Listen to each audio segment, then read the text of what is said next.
నమస్కారం. గత కొన్ని నెలలుగా అంటే డిసెంబర్ 8, 2024 నుంచి ఏం జరుగుతుందో మీరందరూ చూస్తున్నారు. మీ అందరికీ మై అపాలజీస్. నన్ను క్షమించండి. ఎందుకంటే ఈ ఒక సమస్య నేను ఎవరి కోసం అయితే పోరాడుతున్నానో మా స్టూడెంట్స్ కోసం అండ్ మా కాలేజీలో ఆపోజిట్లో ఉన్న పని చేసుకుంటూ ఉన్న ప్రజల కోసం అండ్ వ్యాపారాలు చేసుకుంటున్న ప్రతి ఒక్కరి కోసం. అండ్ నేను ఫస్ట్ నుంచి దాని మీద మాట్లాడుతుంటే అది తప్ప డైవర్షన్ చేస్తూ నా మీద అటాక్లు చేస్తూ నా కుటుంబ సభ్యులను లాగుతూ నన్ను ఒక మనిషిని ఎన్ని విధాలుగా ఇబ్బంది పెట్టాలో అన్ని విధాలుగా ఇబ్బంది పెట్టేస్తున్నారు. అండ్ భయపడతారు అనుకుంటున్నారేమో, అది జరగని పని, ఈ జన్మకి జరగదు. అది నేను తప్పు చేయలేదు. నా మీద నా భార్య మీద దాదాపు 32 కేసుల వరకు వేశారు. 32 కేసులు ఢిల్లీ నుంచి వాళ్ళ మనుషులతో, తిరుపతి నుంచి, హైదరాబాద్ నుంచి, ఎన్ని కోర్టులు ఉంటే అన్ని కోర్టుల నుంచి, ఎన్ని కలెక్టర్ ఆఫీసులు ఉంటే అన్ని కలెక్టర్ ఆఫీసుల నుంచి, అండ్ అన్ని బోగస్ కేసులే. అండ్ అన్నింటికి నాది ఒకటే రిప్లై, ఎందుకంటే నిజానికి ఒకే వర్షన్ ఉంటుంది, అబద్ధానికి అన్ని వర్షన్స్ ఉంటాయి. క్లుప్తంగా ఈ మధ్య జరిగింది. నేను ఫస్ట్ ఏం చెప్తున్నాను, వీళ్ళు బౌన్సర్స్ వేసుకొని మా వాళ్ళందరినీ కొడుతున్నారు, అక్కడ ఊరు వాళ్ళందరినీ కొడుతున్నారు, స్టూడెంట్స్ని కొడుతున్నారు అని నేను చెప్తూనే వస్తున్నాను. నేను అలా చెప్తుండగా నేను రాయచోటికి ఒక ఫంక్షన్కి వెళ్ళినప్పుడు ఆ ఫంక్షన్లో ఇక్కడ ఉన్న వాళ్ళందరూ వచ్చి ఒక వ్యక్తి రాకుండా ఇక్కడ వ్యాపారం చేసుకుంటుంటే ఆయన స్టోర్లో దూరి వస్తువులన్నీ ధ్వంసం చేసి కొట్టేసి అక్కడ ఉన్న స్టూడెంట్స్ని కొట్టి అద్దాలన్నీ పగలగొట్టి ఆ వీడియోస్ అన్నీ వచ్చాయి బయటికి. ఇంకా చాలా వీడియోస్ ఉన్నాయి. అన్నీ నేను చంద్రగిరి సిఐ గారికి ప్రతి ఒక్కరికి ట్రాన్స్ఫర్ చేయడం జరిగింది. ఓనర్ ఇంకా కనిపించలేదు, ఆయన ఏమయ్యాడో ఎవరు దీంట్లో ఉన్నారో తెలియదు. కాకపోతే వచ్చి కంప్లైంట్ అది చూసిన వాళ్ళు వచ్చి కంప్లైంట్ ఇస్తున్నా కంప్లైంట్ తీసుకోలేని పరిస్థితి. కంప్లైంట్ రాసిస్తే కంప్లైంట్ బాగాలేదు, ఇది బాగాలేదు, సో ఇంకోటి రాసుకోరండి. ఒక 3 రోజుల తర్వాత కాదండి చెప్తున్నంత కంప్లైంట్ అంటే 3 రోజులు అయిపోయింది కదా, ఇంకెందుకు అంటే ఇన్ని రోజులు నేను కొట్లాడుతున్నారని చెప్తూ పోరాటం జరిగే మధ్యలోనే ఇలా వచ్చి అటాక్ చేసుకుని ఎవడేం చేయలేరు ఇక్కడ అని ఒక మాబ్క్రసీ జరుగుతుంది. అండ్ నిన్న రాత్రి కూడా నాకు ఇంటెలిజెన్స్ నుంచి మా హాస్టల్లో ఉన్న సురేష్ అన్నకి ఆ వాయిస్ రికార్డింగ్ కూడా మీకు పంపిస్తాను. ఫోన్ చేసి నేను ఆనరబుల్ సీఎం గారి దగ్గర బందోబస్తులో ఉన్నాను, మనోజ్ గారు అక్కడికి వచ్చారా, ఎందుకు వచ్చారు, మీ హాస్టల్ దగ్గరికి వచ్చారా, ఎఫ్ఐ దగ్గర రెస్టారెంట్ దగ్గరికి వచ్చారా, ఏదైనా ప్రోగ్రామ్ చేశారా. నేను ఆ సార్కి చెప్పాను, సార్ ఇఫ్ ఎనీథింగ్ నన్ను అడగండి.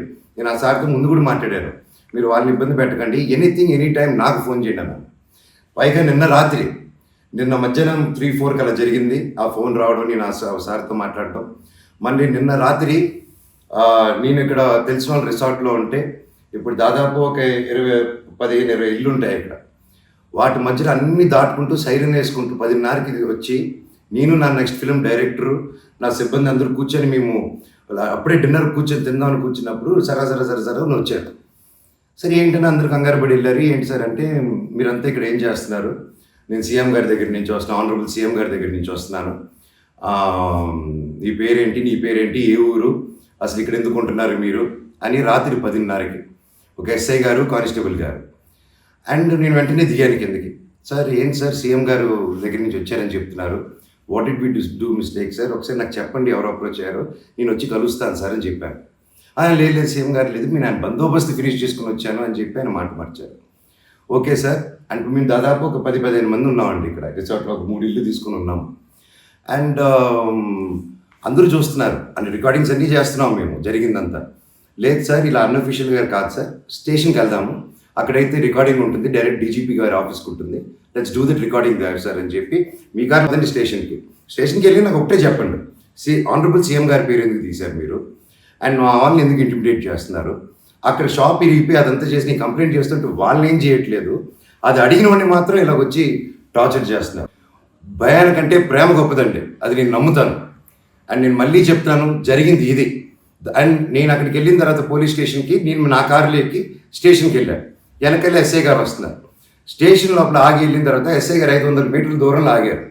ఆగిన తర్వాత మా వారు వెళ్ళి సార్ వెయిట్ చేస్తున్నారు, 2 ఎందుకో వస్తానని కారు తీసి ఆయన వెళ్ళిపోయాడు, ఆయన కానిస్టేబుల్ గారు. నేను లోపలికి వెళ్ళి హెడ్ గారు ఉన్నారు, ఇంకో కానిస్టేబుల్ గారు ఉన్నారు. అయ్యా కెమెరా ముందు మాట్లాడదామని చెప్పి, అయ్యా ఇలా వచ్చి నన్ను డిస్టర్బ్ చేశారు, ఎందుకు చేశారంటే ఎస్ఐకి ఫోన్ చేసి నేను తీయట్లేదు సార్ అంటే స్పీకర్ పెట్టండి అన్నాను, అన్నీ రికార్డ్ చేశారు. అండ్ అఫీషియల్ ఆ కెమెరా ముందే మాట్లాడుకున్నాం. దయచేసి పోలీస్ స్టేషన్లో జరిగిన రికార్డింగ్స్ కుదిరితే చూడండి, మీరు తెప్పించుకొని ఏం జరిగిందో. ఇదండి జరిగింది. అండ్ ఎస్ఐ గారు రాలేదు, ఎవరు రాలేదు, నేను ఎక్కడే వెయిట్ చేస్తున్నాను. ఈలోగా సిఐ గారు ఫోన్ చేస్తే నాకు మెసేజ్ పెట్టండి సార్, మా వాళ్ళకి నేను ఇక్కడ నన్నే ఇంత ఇంటిమిడేట్ చేసి నన్నే ఇలా తొక్కాలని చూస్తూ ఉంటే ఇంకా మిగతా వాళ్ళందరినీ ఏం చేస్తారు సార్ మీరు, నేను ఊరి దాటాక వాళ్ళని ఏం చేస్తారు సార్, వాళ్ళకి ఏం ప్రొటెక్షన్ ఉంది అని చెప్పి అనడం జరిగింది. సో ఇది జరిగింది, ఎందుకంటే ఒక్కొక్కరు ఒక్కొక్క న్యూస్ క్యారీ చేస్తున్నారు. But this is the facts happen. నా దగ్గర ప్రతిదీ ఫ్యాక్ట్ ఉంది. నన్ను తప్పు అయితే నా షర్ట్ పట్టుకుని వరే మనోజ్ నువ్వు తప్పురా అని అడగండి మీరు, I'm ready for that. But దీంట్లో దీంట్లో ఏది నాది ఒక తప్పు లేదు. అండ్ ఈరోజు కూడా I'm going to meet SP గారు ఈరోజు 5 గంటలకి. ఆయన కలిసి ప్రతి ఒక్క ప్రూఫ్ ప్రతిదీ నా దగ్గర ఉండేది వెళ్ళి తీసుకెళ్ళి చూపించి సార్కి సబ్మిట్ చేయాలనుకుంటున్నాను. థ్యాంక్ యూ సో మచ్ అండి. జై హింద్.